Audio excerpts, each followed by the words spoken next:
মা আমি আসছি।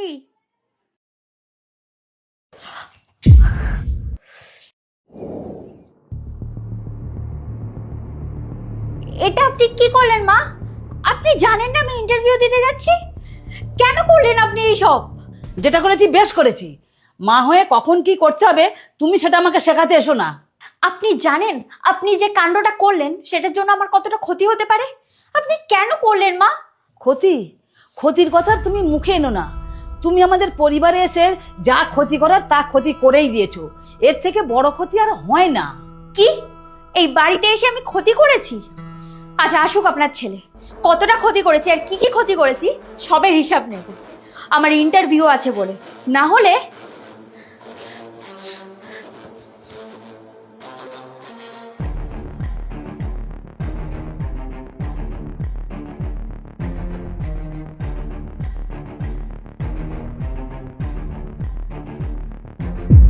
ঠিক হয়েছে, বেশ হয়েছে। ভালো করে দু পায়ে ভর দিয়ে হাঁটতে পারে না, তুমি করবে চাকরি। ওই জন্যই বলে যে বাড়ির বউদের সংসার সামলানোই উচিত। মা আপনি কি চান বলুন তো? আমি যেটা চাই তুমি সেটা কোনোদিন করতে পেরেছো? আর পারবেই বা কি করে?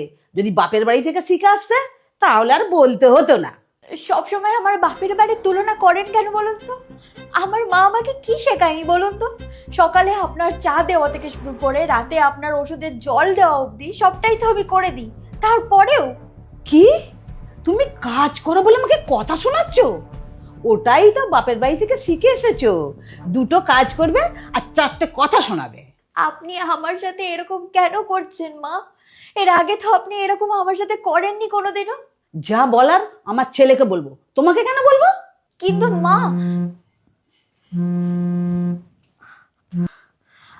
হ্যালো, কিরে, তোর মাথা ঠিক আছে? তুই জানিস এই ইন্টারভিউটার একটা লিমিটেড সিট রয়েছে, আর তুই জেনে বুঝে লেট করলি। হ্যাঁ দাঁড়া দাঁড়া আমি এক্ষুনি আসছি। আর এসে লাভ নেই, ইন্টারভিউ শেষ হয়ে গেছে আর আমি সিলেকশন হয়ে গেছি। কিন্তু তুই এলি না কেন? ইন্টারভিউ শেষ হয়ে গেছে? হ্যাঁ, তুই এলি না বলে অন্য একজনকে সিলেক্ট করে নিয়েছি, অথচ তার নলেজ খুব বেশি ছিল না। ঠিক আছে, রাখ, পরে কথা বলবো। হ্যালো, শুনতে পাচ্ছিস?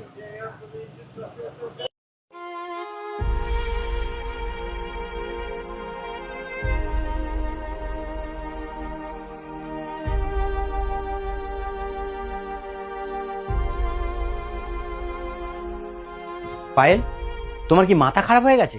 কত কষ্টে আমার বন্ধুর অফিসে একটা চাকরির জন্য ইন্টারভিউ ব্যবস্থা করে দিলাম, আর তুমি সেখানে টাইম মতো উপস্থিত নেই। কি হলো, উত্তর দাও, চুপ করে আছো কেন?